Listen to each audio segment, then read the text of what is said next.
Hi guys, it's Miss Stovall. I will be reading the 15th and final chapter in our book, The World According to Humphrey. So, here we go. Chapter 15, Happy Hamster Day. In December, things in room 26 really began to change. For one thing, it got cold outside and a little chilly by my window. In the early morning, frost pictures would appear on the glass. One picture looked like a big snowflake, another like a lion. Scary. Still, it was nice and cozy in my sleeping house. More snowflakes appeared, not real ones, but cut out paper snowflakes, bordering all the chalkboards. And there were snowmen made of fluffy cotton, and pictures of candles, and packages, and sleighs. The holidays were almost here: Christmas, and Chanukah, and Kwanzaa. There were songs to be sung, and presents to be wrapped, and a big 2-week vacation to come. The week after Thanksgiving break, I went home with Pay Attention Art. He paid a lot of attention to me. But sometimes, not every night, during the week, Mrs. Brisbane would take me home to see Mr. Brisbane, and he'd put up his obstacle course, and we'd laugh and squeak and have a wonderful time. The next weekend, I stayed at Gail Morgenstern's house. Friday night was really nice because she convinced her mom to let me watch while she lit the menorah for her family. And the food was yummy. I was glad that Mrs. Brisbane didn't take me home every night. For one thing, if I ran the obstacle course every night, I'd probably waste away to nothing. For another thing, I wouldn't have been able to see Aldo. Aldo can now balance the broom on his head. Yep, he'd put the tip of the broomstick on top of his head and keep it up there a while. He'd have to bob and weave to keep it balanced, and he made funny faces too. But one night, during the week, Aldo pulled his chair up close to my cage and said, "Humphrey, old pal, I've got something to discuss." This sounded serious, so I put on my most serious, problem-solving face. "I'm thinking of getting Maria a ring for Christmas. You know, like an engagement ring, with something shiny in it. I know we haven't known each other very long, and we wouldn't have to get married right away. On the other hand, I'm no spring chicken, and I'd like to settle down and raise a couple of kids, and maybe a couple of hamsters too, you know?" "I understand," I squeaked softly. "So what do you think?" Aldo fixed his big brown eyes on me. "Should I ask her to marry me?" I stood up on my hind legs and screeched, "Do it! Do it! Do it!" Then he stood up and shouted, "You're right! I will. I'd be crazy not to." He raced out of the room so fast he forgot his cleaning cart, but when he returned for it, he yelled, "Thanks!" Sometimes, most times, it pays to squeak up. The third weekend after Thanksgiving, I spent at Heidi Hopper's house and watched her family put up their Christmas tree. It was the most beautiful thing I'd ever seen, second only to the little tree Heidi put in my cage. It was made of my favorite treat, broccoli. And then it was almost holiday vacation. Suddenly, it seemed as if we didn't have quite as much work to do in class. Everybody was planning the holiday party for the last day of school. One day, Garth, who never used to wait for the bell, stayed after school to ask Mrs. Brisbane a question.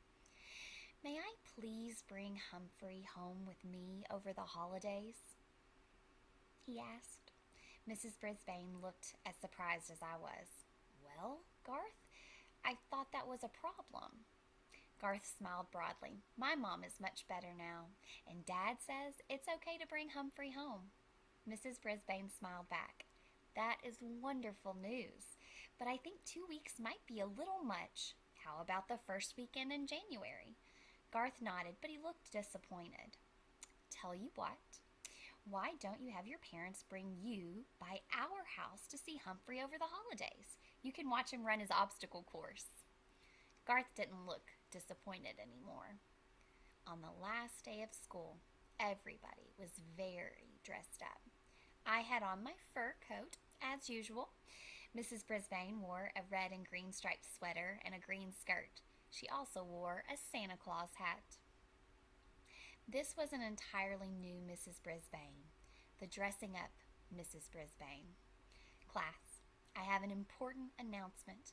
We're having a surprise visitor this morning before our party, so there'll be no vocabulary test today. After the cheers died down, Mrs. Brisbane went out in the hall and waved. A minute later, you'll never guess who entered the room. Mr. Bert Brisbane. He was wearing a Santa Claus hat, too. He looked a lot better now. No gray stubble or wrinkled pajamas. On his lap, he had a large box. Mrs. Brisbane introduced him to the class, and they all applauded.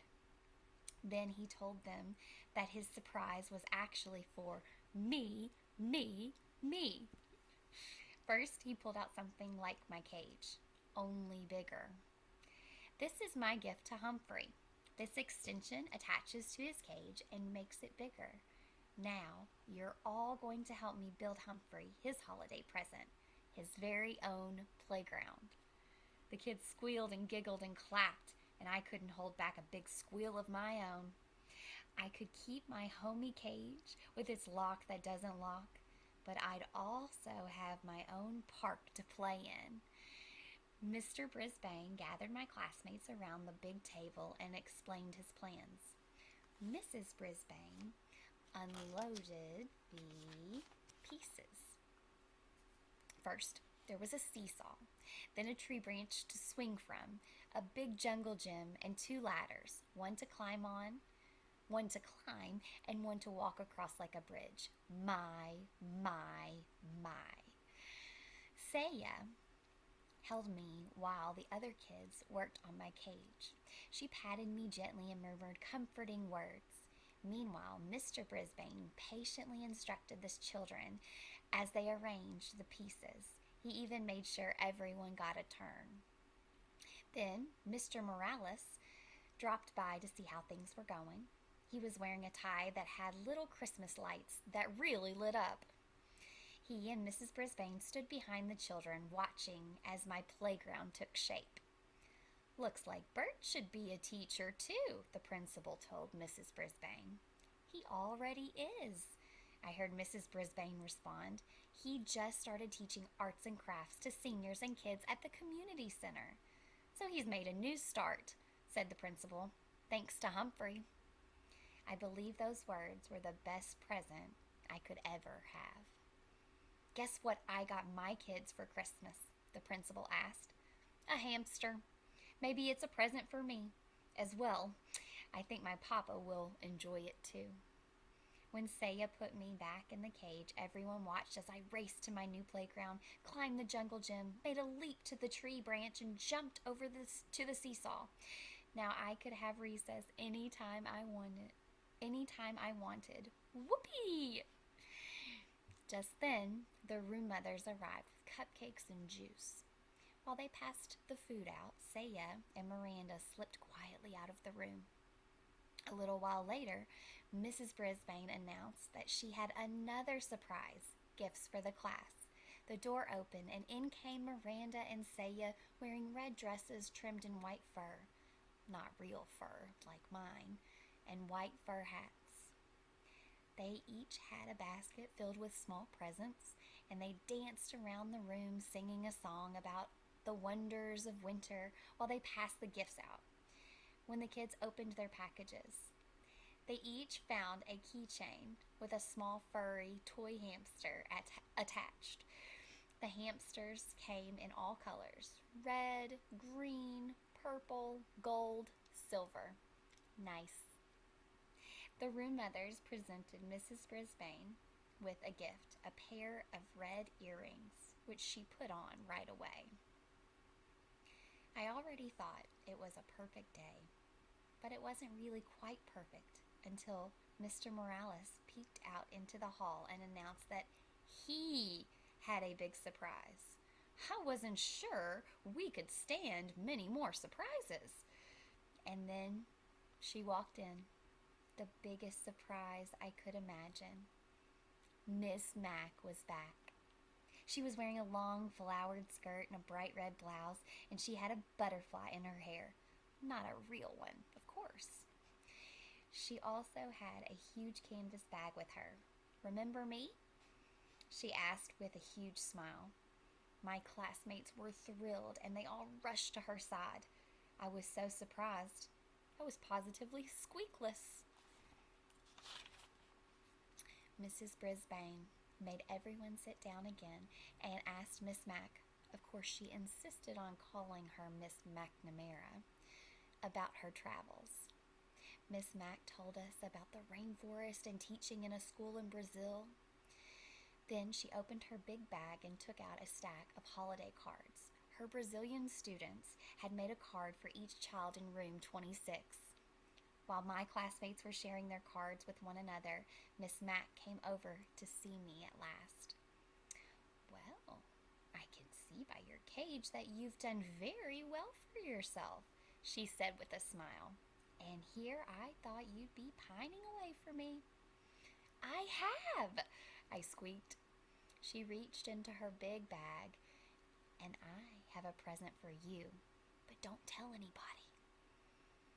She pulled out a brand new tiny notebook with blank pages, lots of them, and a new tiny pencil with a very sharp point. "I thought you might need this." Then she tucked it behind my mirror. Miss Mac stared at me a little longer, then softly said, "I've seen a lot of creatures in a lot of places in the last few months, but you're still the handsomest and smartest of all. Yes, yes, yes. And don't worry, I'll be back to see you again."